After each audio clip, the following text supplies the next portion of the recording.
అనేక వంశములు, అనేక జాతులు, అనేక మంది వ్యక్తులు నేడు ప్రపంచవ్యాప్తంగా దీవించబడి ఉన్నారు. దేవునికి స్తోత్రం. ఇలా పరిశుద్ధ గ్రంథములో అబ్రహాము యొక్క విశ్వాసమును గురించి, అలాగే విశ్వాస కార్యములను గురించి చాలా చోట వ్రాయబడింది. ఆయనలో ఉన్న విశ్వాసము, అలాగే ఆ విశ్వాసము మూలంగా జరిగిన కార్యములను గురించి పరిశుద్ధ గ్రంథములో చాలా భాగాల్లో అవి లిఖించబడ్డాయి అన్నమాట. అట్లాగే ఇక్కడ ఒక ప్రశ్న, అబ్రహాం అంటే ఆకాశము నుంచి ఊడిపడినోడు కాదు, పరలోకము నుంచి ఊడి ఇక్కడ పడినోడు కాదు భూమి మీద. అబ్రహాము సామాన్యమైన ఒక వ్యక్తి. వెనకడికి ఒక మనిషి ప్రశ్నించాడు ఈ రీతిగా, అతి సామాన్యమైన ఒక వ్యక్తి విశ్వాసుల తండ్రి అనే అపారమైన నామమునకు ఎలా యోగ్యుడయ్యాడు? ఆరితేరిన వాడు కాదు, పేరు ప్రఖ్యాతులు గడించిన వాడు కాదు. ఒక సామాన్యమైన కుటుంబంలో నుండి వచ్చి విశ్వాసులకు తండ్రి అని పిలవదగినంతగా అపారమైన నామమును అబ్రహాం అనే వ్యక్తి ఎలా పొందగలిగాడు? ప్రశ్న, జవాబు. దేవుని పిలుపు విని విశ్వసించి విధేయత చూపి అతడు బయలుదేరాడనేది ప్రథమమై ఉందన్నమాట. దేవుని పిలుపు విన్నాడు, విశ్వసించాడు, విధేయత చూపాడు. విన్నాడు, విశ్వసించాడు, విధేయత చూపాడు. అతడేం చేశాడంటే వెంటనే నేను, దేవుడు అన్నాడు కదా, నేను చూపించు దేశానికి వెళ్ళమన్నప్పుడు ఎక్కడికి వెళ్ళవలెనో అది ఎరుగకయే అబ్రహాము విని విశ్వసించి బయలుదేరిపోయాడు. నా దేవునికి మహిమ కలుగునుగాక. హల్లెలూయా. నువ్వు ఎన్ని మార్లు విన్నా, ఎన్ని మార్లు దేవుని మాటలు విన్నా, నీలో విశ్వాసము రావటం లేదు, నువ్వు బయలుదేరటం లేదు, అడుగు ముందుకు వేయటం లేదు. విని విని విని విని వదిలిపెడుతున్నావు తప్ప విన్న మాటకు విశ్వాసం ఉంచుతున్నావా? విశ్వసించి బయలుదేరుతున్నావా? ఎంతకాలము ఈ మహాదేవుని ధిక్కరించి అడుగులు ముందుకు వేస్తున్నావు? ప్రియ మిత్రమా, ఈరోజు ఆలోచించుకోమని పరిశుద్ధాత్మ దేవుడు నిన్ను అడుగుతూ ఉన్నాడు. అదే సమయంలో అతి ప్రధానమునైన కారణం, అతడు విశ్వాసముచే దేవుణ్ణి ఆనందింపజేశాడు. హల్లెలూయా, హల్లెలూయా. ఈ రోజుల్లో అదే కావాలి. నీ దశంభాగాలతో దేవుడు ఆనందించడు మిత్రమా. నీ కానుకలో, ప్రతిష్టార్పణలో, లేకపోతే ఈ దేవుని మందిరానికి ఒక ఫ్యాన్ ఇవ్వటమో, లైట్ ఇవ్వటమో, లేక మందిరానికి సంబంధించినది ఏదైనా నువ్వు ఇస్తే ఏదో నా దేవుడు చాలా ఆనందిస్తాడు అనుకోవద్దు. దేవుడు నీ వస్తు సంబంధమైన, ఇహ సంబంధమైన, భౌతిక పరమైన వాటి విషయములో ఆనందించువాడు కాదు. అలాగైతే ఈ ప్రపంచములో ఉండే ఈ నూనె బావులు కానివ్వండి, ఈ ప్రపంచములో అనేకమైన వాటిని సృష్టించిన ఆ సృష్టికర్తకు నువ్వు ఇచ్చేది ఏ పాటిని? అందుకే దాన్ని చూచి ఆనందించేవాడు కాదు. యహపరమైన, భౌతిక పరమైన వాటిని చూచి ఈ దేవుడు సంతృప్తి చెందేవాడు కాదు. అబ్రహాము యహపరమైన వాటి కంటే అతడు దేవునికి తన విశ్వాసమును వలన తానేం చేయగలిగాడంటే ఈ మహాదేవుని ఆనందింప చేయగలిగాడు. ప్రశ్న, నీ విశ్వాసం మూలంగా ఈ దేవుడు ఆనందిస్తున్నాడా? నీలో ఉండే విశ్వాస ఫలితంగా ఈ దేవుడు సంతోషిస్తున్నాడా? ఈ రోజు మనం ఒక తీర్మానం చేసుకుందాం, నాలో ఉండే విశ్వాసము వలన నా దేవుడు ఆనందించాలి.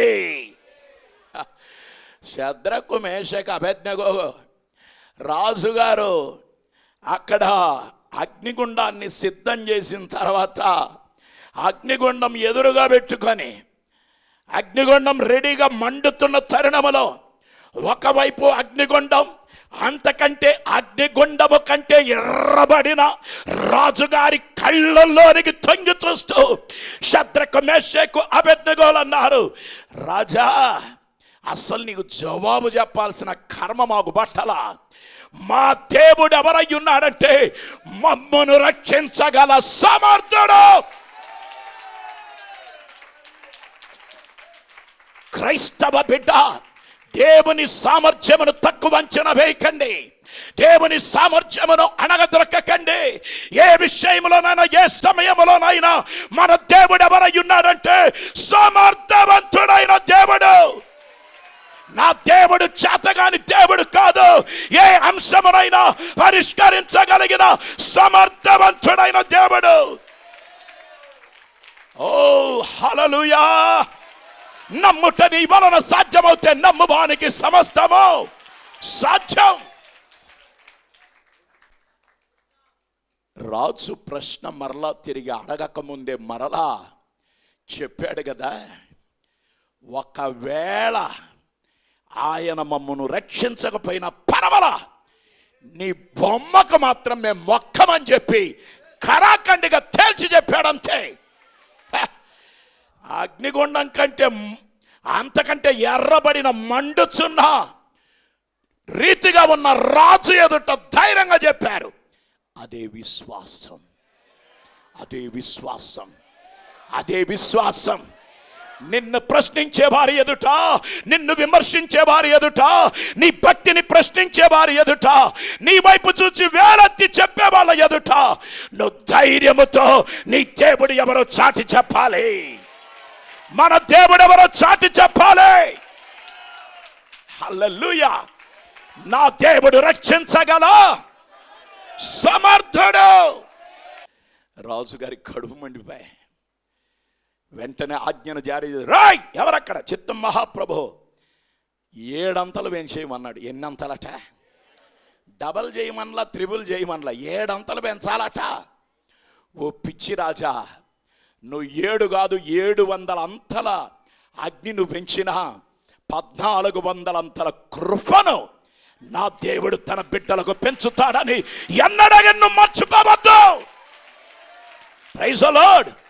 ఉగ్రత పెరిగే కొద్దీ, శిక్ష పెరిగే కొద్దీ, తీవ్రత పెరిగే కొద్దీ దేవుని కృప కూడా పెరుగుతుందనే విషయం ఎన్నడూ మర్చిపోవద్దు. హల్లెలూయా, హల్లెలూయా. నమ్మేవాళ్ళు చప్పటబడి దేవుని కనపరుతాం. రుబలబ సైడరమన్న హఠరబ సక్తరగ జన రుమమమన్న హఠరబ తరబలబ ఉష్యరబ. విశ్వాస వీరుల మాటలను పరలోకమందున్న దేవుడు వినుట మాత్రమే కాదు, ఆ విశ్వాసపు మాటలను బట్టి ఆనందించే గొప్ప దేవుడై ఉన్నాడు. మీ ఇంట్లో చిన్న పిల్లలుంటే ఆ పిల్లల ముద్దులొలికే మాటలు విన్నప్పుడు ఆ తల్లి తండ్రి ఇంటిల పాదే మురిసిపోతూ ఉంటారు. అరే నా బిడ్డ ఎంత అరే బాబాయ్ ఎంత బాగున్నాయి మాటలని. ఎందుకంటే ఆ మాటలకు తల్లిదండ్రులు, ఆ నానమ్మలు, అమ్మమ్మలు, తాతలు, జేజేలు, అన్ని రకాల వాళ్ళు ఎంత మురిసిపోతారో. అట్లాగైతే నీవు విశ్వాసముతో మాట్లాడే మాటలను బట్టి నా దేవుడు ఏం చేస్తాడంటే ఆనందిస్తూ ఉంటాడన్నమాట. క్రియాత్మకమైన విశ్వాసం మనకు కావాలని ఈ మహాదేవుడు మన నుంచి కోరుకుంటున్నాడు ఈ దినాలలో. హల్లెలూయా. అబ్రహాము చేసిన గొప్ప పని ఏమిటంటే దేవుని ఆనందింపజేశాడు. ఇక చూడండి, శద్రకు మేషకు అబేద్నెగోలను ఎవరైతే అగ్నిగుండములో వేయటానికి వెళ్ళారో, ఆ వేయటానికి వెళ్ళిన ఒక్కొక్కడు దుండ ఏనుగులాగున్నాడు. వాళ్ళు అగ్నిశాఖ 7 అంతలు పెరిగింది కదా, తట్టుకోలేక కాలి మసి అయిపోయారు. కానీ ఈ ముగ్గురు మాత్రం లోపల పడగా విశ్వాసంతో దేవుని ఆనందింపజేసిన వాళ్ళ విషయంలో దేవుడు పట్టినట్లుగా ఉంటాడు. ఇదిగో యుగ సమాప్తి వరకు నేను మీతో కూడా ఉంటానని వాగ్దానం ఇచ్చిన ఈ మహాదేవుడు ఆ అగ్నిగుండంలోనికి వాళ్ళతో పాటు 4వ వాడుగా దిగి వచ్చాడనమాట. Praise the Lord, praise the Lord. రాజుగారికి దిమ్మ తిరిగిపోయింది. కాసేపు ఎర్రబడిన కళ్ళెల్లా ఆశ్చర్య కళ్ళుగా మారిపోయాయి.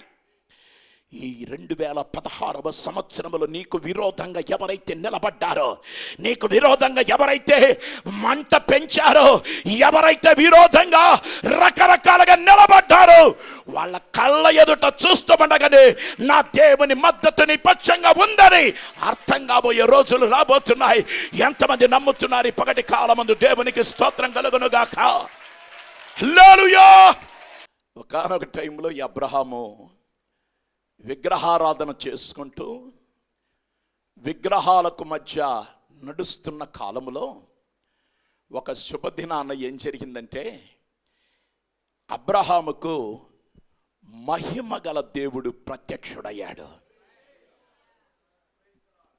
ప్రత్యక్షుడవ్వటం మాత్రమే కాదు, అబ్రహాముతో దేవుడు మాట్లాడటం జరిగిందన్నమాట. నేను ప్రకటించే నా దేవుడు ఎవరంటే మాట్లాడే దేవుడు, మాట్లాడే దేవుడు, మాట్లాడే దేవుడు.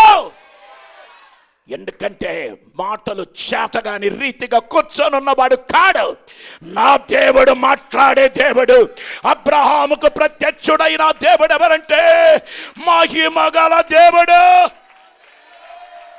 అబ్రహాము మహిమగల దేవుడు ప్రత్యక్షమయ్యేసరికి, మాట్లాడేసరికి అప్పటి వరకు దైవోక్తి ఎలాగుంటుంది, దేవుని మాట ఎలాగుంటుంది, దేవుడు అసలు మాట్లాడతాడని కూడా తెలియకుండా జీవించిన అబ్రహాముకు ఆ శుభదినమందు దేవుని యొక్క మాట వినబడిందన్నమాట.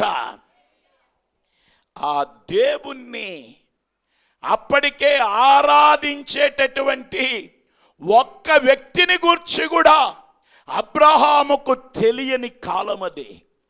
ఈ కాలము దేవుడు మాట్లాడాడంటే, దేవుడు ప్రత్యక్షుడయ్యాడంటే పెద్ద విచిత్రం, వింత ఏం కాదు. ఎందుకంటే ఇప్పటికే నాలాంటి పలు బోధకులు, ఇదే టీవీ ఛానల్లో నుంచి నాలాంటి పలువురు బోధకులు, అనేకమంది క్రైస్తవ జనాంగము పలు ప్రాంతాలలో ఈ దేవుని మాటలు చెప్తున్నారు. కాబట్టి ఈరోజు పెద్ద అబ్బురమేం కాదని.